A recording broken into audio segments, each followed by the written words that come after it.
welcome everyone to this recap. Josh and I believe Aces, went out to Lake Charles, Louisiana.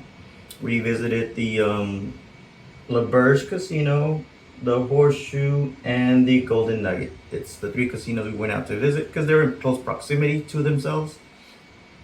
Josh, you started out at the Horseshoe. You got there on Friday. Actually, my wife and we got there Thursday night. But it was like right after work. We didn't. I did go to the table for a little bit, but only down a couple hundred. It was a bunch of cold shooters, and I just went to bed because we got there. We got there like around 9ish, I think.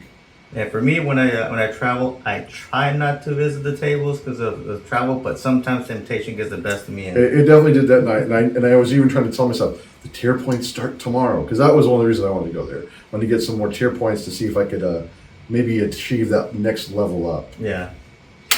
No. I think we got there on Friday. We did get there on Friday. I remember somewhere maybe in the afternoon. Yeah, because when you reached out to me, we had just hit a nice one of the local guys. I've seen him roll there before. So he had a long roll? He had a really long roll.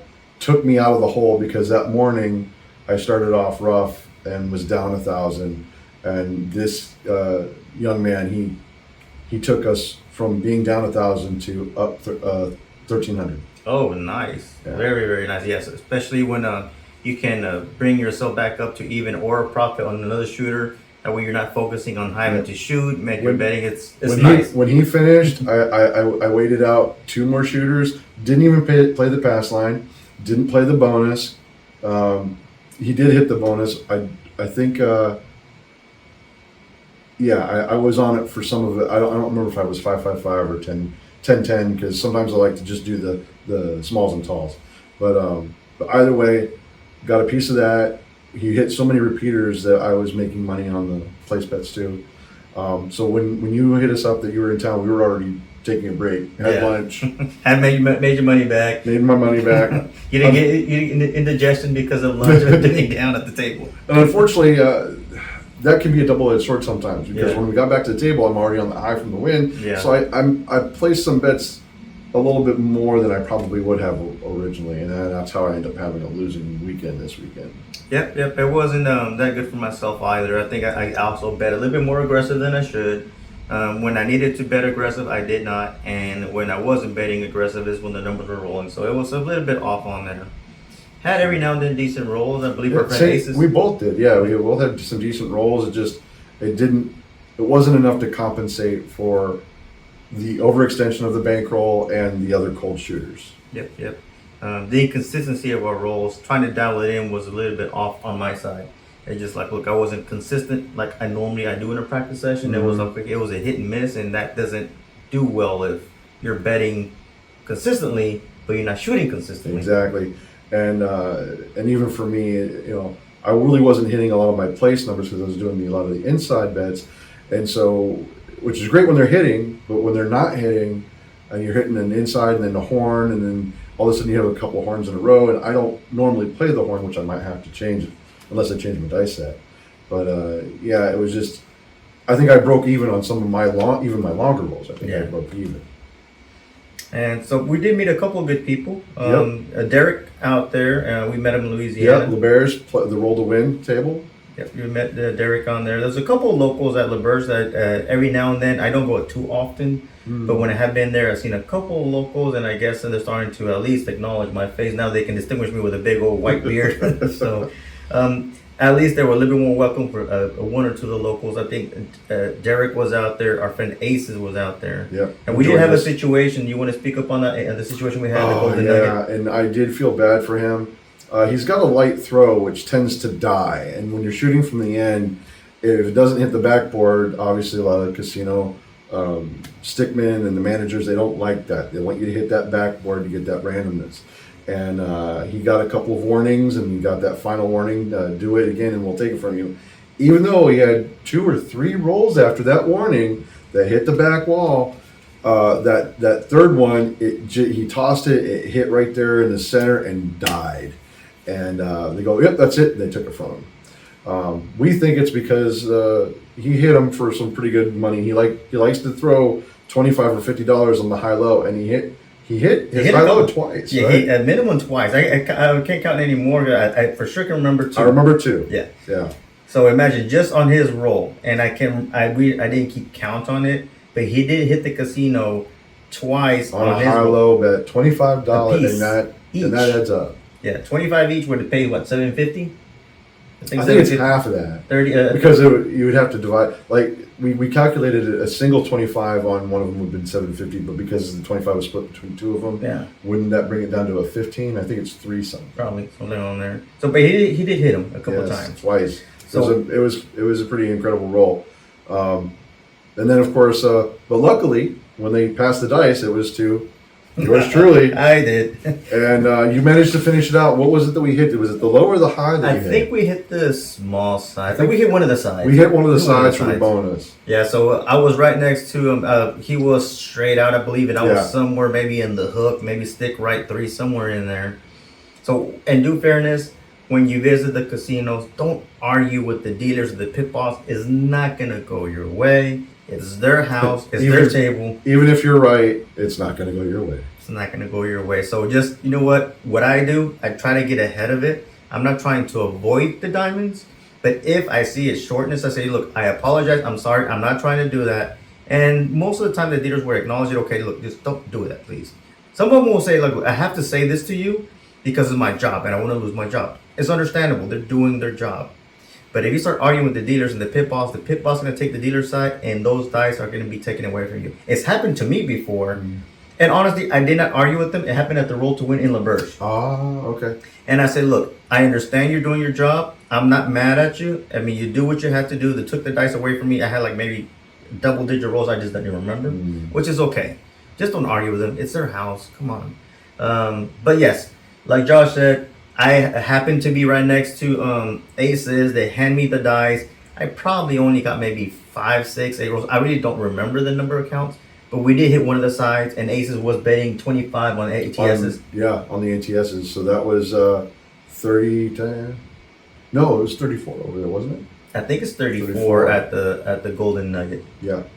And at 25, that's a pretty decent chunk of change. Yeah. So yeah, he had 25, 25, 25. So he at least made some money off of it. I believe he also then after that we went to a different table, the traditional table, maybe another one, and he was betting a little bit more aggressive than he should. The shooters the table was a bit cold. Yeah, it was.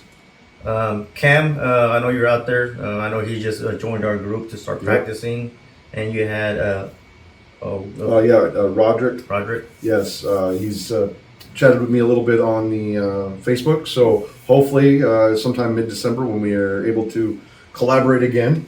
I would definitely be open to a LaBerge trip or Golden Nugget, something over there in Lake Charles. Yeah. So Josh and I, we actually even went out as far as going out to Vegas. We found we're leaving in Houston, so not too far from Bush Intercontinental Airport, and we were able to get some lead time, get some low airfare trip tickets. Got there and back, a very good price. And at least they were direct. There's no layovers. It was straight to Vegas, straight back. Yep.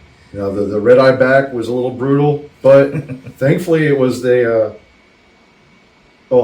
time change happened that morning. Yeah. But and luckily I remembered to take that day off. So now you had the very nice seats. You had the very first seat that when you get on the aircraft, they're right there. My lovely wife begged. No, she didn't beg. She just asked. She's like, "Can we upgrade?" Because apparently, I think she got an email or a text that said something about they were opening. Yeah. And so I go, "Yeah, go ahead." And so she went up to the thing, found out that they were open, how much they were, and we're like, "Okay, yeah, might as well." Yeah, so Lake Charles, it was limited. Vegas trip, I liked it because we had a variety of casinos to visit. Definitely. We love when people are out there, either they're from Texas, because we had a great shooter at the what was it, a Horseshoe, right? The crapless table. Yes, over there in the corner, the back corner. Yep. And he went on a pretty good run. I think he got into double digits, but barely though. But he was hitting some repeaters. I remember that. Yeah, because you came up with banana chips out of there. I think I had one banana chip, and you had some banana chips out there. Yeah, well, I mean, it was easy with the crapless when you get on those outside numbers. Oh, yes. And the guy that was rolling in the hook right before, because you were at stick right, he was in the hook. He went on such a good roll on the initial side, and of course, I started off with the inside covered. 5, 6, 8, 9. And from there, I did build it up because it was 15 minimum. So as soon as it was up to quarter level, I just started inching out. Before I knew it, I had all the numbers covered in a matter of, I want to say 6 rolls. I think I had everything covered. Nice. And see, that's worked great for you. For me, at the the Golden Nugget in Lake Charles, I loved it because it had a $10 crapless. So I actually just threw $40 in and said, look, let's go to the extremes. And that could, if you it just takes one extreme, 1, 2, 12, 3 or 4 or 11, you hit one of those and you have enough to basically cover the inside. I was almost out of the, I think I was out of the hand. It was just a one and a single hit. If I was at $10, I think with a pay, what is it to pay on there? Actually, I'm not that great doing the It's like 24 to 5 on the 2 and 12. And I want to say, yeah, so it was like 40 something. So it was a little I bit over. I can't remember what the 3, I know it's like almost 3 to 1 for the 3 and 11. Yeah, because I think I just hit it like a midnight, and I was like out of the hand with a couple extra bucks. Yep, and that's just waiting for the second hit, and then after that, just buy a couple numbers. I was just following what some of the other guys were doing, and basically on the first hit of the 2, 3, and 4, they would instantly go to the quarter level. Yeah. And then after that, they would collect, and if it hits repeatedly, then they'll press it. One guy pressed the 3, I believe, all the way. Wow. It didn't hit again, but when he made his point, that was one of the guys that took everything down and cashed out because he hit the point and they were reestablished. I think somebody was buying in at that point. And he ducked out at the right time because it was only like 4, maybe 5 more rolls after establishing that point that the guy ended up 7 out. Yeah, but honestly, we were good. We were so happy. I wasn't a fan of the crap list, No. but now that you and I were practicing some corporation type of a play, even if we don't do the corporation, I like crap lists. It's starting to grow on me as well. Yeah. It's sad that it's not as common. Yeah, you don't really see them, especially. I mean, there's only one table that we know of in Lake Charles. Correct. And for me, what I liked about the crap list is I happened to run across it when it was at $10. At $10, I quickly was able to make a couple $100 on there just playing on the extremes, and just $40. Because even at a traditional table, you can easily go through just 66 inside, or 33 inside, and you're hoping just to make a little bit of money at a time, When I did $40 extreme and one of them hit, it's like, look, I'm out, I'm done. On occasion, if I'm feeling it, I'll try to do the extremes on the regular. Just sit there, don't even play the pass line. Put 15 each on the 4 and 10. One hit, you're good. Yep. One hit, and you just collect it. And if they keep hitting, then that's when you go to the press levels that they tell you, and then go from there. So one thing I do want to implement is maybe trying to use for shooters after we get a round or two and see who's actually shooting decently. I'm maybe trying to go like maybe 96 across, maybe 1 or 2 hits, and then maybe regress on just inside numbers or something, or the 6 and 8, and then let them buy themselves out. Because I think I stayed a little bit too long in the hand than I needed to. And like you said that before, and I heard it from you, that one more hit is the one hit that takes all your profit away. Yeah, because and it's like I knew what I wanted to do. It was down to my legitimately last $200, and I put 90 on each, the 6 and 8. You were rolling, and I'm like, just need a couple of rolls. Well, realistically, I was thinking one hit and I'll take it down. Well, I was greedy. Happens to all of us. I was greedy. I had the one hit, kept the money, was like, come on. But in my defense, Liz had the extreme. She had the 4, 5, 9, and 10. Yeah. And or maybe not one of them was the point, because the 6 and 8 were not the point. I think I don't remember what your point was, but yeah, I was. And I should have just taken it down. Like I said, if I would have taken it down to $30 level, I would have had $200, and that would have been working for me.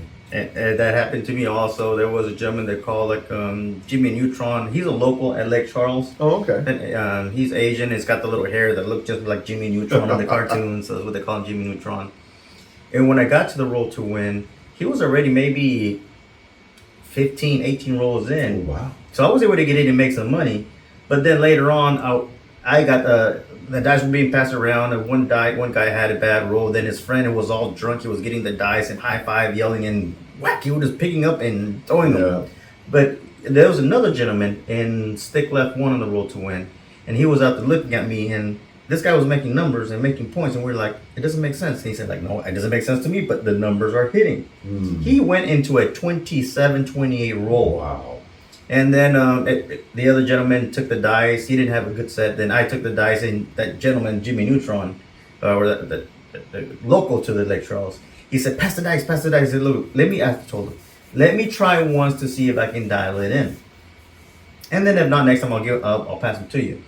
Okay. All this discontent, right? He didn't knew me from Adam. I did have a good double-digit roll. I don't think I got into the 20s, but I think I was somewhere in the high teens. I don't know where they count. So after that, he was like, yeah, thumbs up, right? So okay, I earned his respect, especially for locals, right? You don't want to piss off locals, and they know all the dealers. So it was a good little thing. But again, I stayed a little bit too long at the table, betting on shooters that I know were shooting too well, and that's okay. I pressed heavily, 1 or 2, 3 hits. Okay, the last one, the next hit is the one that hurt me. And in your mind, you're thinking, one more hit. One more. I should know when it's one more hit. It's even worse when you're having a long roll. I remember my last long roll. I'm like, maybe I should take my stuff down. And sure enough, I'm like, one more roll, and that's all it was. It was like, nope, that's all you get. But at that point in time, I was already up double my money, so I didn't care. The only thing I dislike about the roll to win tables is that you can't turn off your bets. Oh, that's true. Once it's locked out, you can't go like to a table and say, you know what, I'm off. Yeah. On that one, the button is you can't turn off your bet. It's locked out. They're waiting for the roll. It's like there's nothing you can do but just hang tight. And a lot of times, they don't really give you a lot of time to even make your bets. That was one of my complaints. If I wanted to do a hopper bet, you had to be quick to get those numbers in. Yeah. And I get it. It's a $5 table. They're trying to churn and burn, but it's great if you just want to do some basic stuff, like some basic iron cross, basic bets, hardware bets. But if you're trying to do anything more complicated than that, definitely do not bother with the roll to win. And at least let's say for the experience we had in Lake Charles, the LaBerge, it behaves like that. Mm-hmm. We've been to other casinos like in Las Vegas, like the Palace Station. They tend to give you a little bit more time. Yeah, and you can say like, look, I need more time, and they'll say okay, and they'll adjust it for them. Yeah. But Lake Charles is different. They're just like you said, just turn and burn. But other than that, again, good mentions to our friend Derek, Roderick, Aces for going out there with us. I'm sorry that we didn't have too much time because you wanted to play like at I think midnight to 5, 6 in the morning, and we were tired by then. Oh yeah. But we did get a little bit of playtime with him when we went to the Golden Nugget. And hopefully Cam can join us on our next trip. Hopefully Cam can join us and a couple other locals out there, or other people, Houstonians, whether it be here in Lake Charles or a trip out in Vegas. Feel free to reach out to Josh and I. Yeah. And I think that's it for our trip. I think your next trip is coming up in December. Yeah, due to traveling to visit family up in Iowa, I probably won't be able to do any more trips until mid-December. And I'm not sure, it's not definite, but I am considering going the weekend before Christmas to New Orleans. I have a free play that I can take advantage of, and 2, I think they're having another tier multiplier there. So that's tentative, but definitely mid-December, that 13th through the 15th. Take a break, enjoy some good, home cooked meals and vittles from my family, and take a break and regroup. Probably do a couple of practice sessions before that. And I know you've got a cruise early. Yeah, December 8th or the 14th, I'll be at the Carnival Dream or the Breeze. I have to check. Okay. On our Facebook page or on the ABCDice.com. ABCDice.com. Y'all should be able to see our upcoming schedule. So if you give me your schedule, we can update it. I know that this last one that we have on there is for the Lake Charles, December 8th through 10th. 8th through 14th, I'll be on a cruise. And maybe we can fit in if you have some time, fit in a practice session before you leave. Yep, we should have time to do a couple practice sessions. And I think that most of my trips, if we do something, it'll be just spontaneous, nothing that I have hard scheduled for sure on the books for those trips. Yeah. Will be most of December, I'll be out on travel. I think maybe 1 or 2 weeks, the week of Christmas, and maybe the first week of December, I'll be stateside, and then after that, I'll be on trips again. Okay. And as far as I go, I'm probably going to take it easy at least for the first couple months, regroup from holiday season. So probably I'd like to consider doing a Vegas trip, probably February, March, late February, early March. or even later, depending on what people want to do. I'd definitely like to go with a group. Sure. And so for those out there, this is our trip report. It didn't go too well as we planned for the Lake Charles. Feel free to ping us either through Facebook or through Messenger. Visit our page. We also got some swag out there. You got some merch, got some shirts, some sweaters, some caps, Some nice hoodies. the nice hoodies. So feel free to reach out to us, say hi. So thank you very much. This is ABC Dice, Josh and Vince signing off.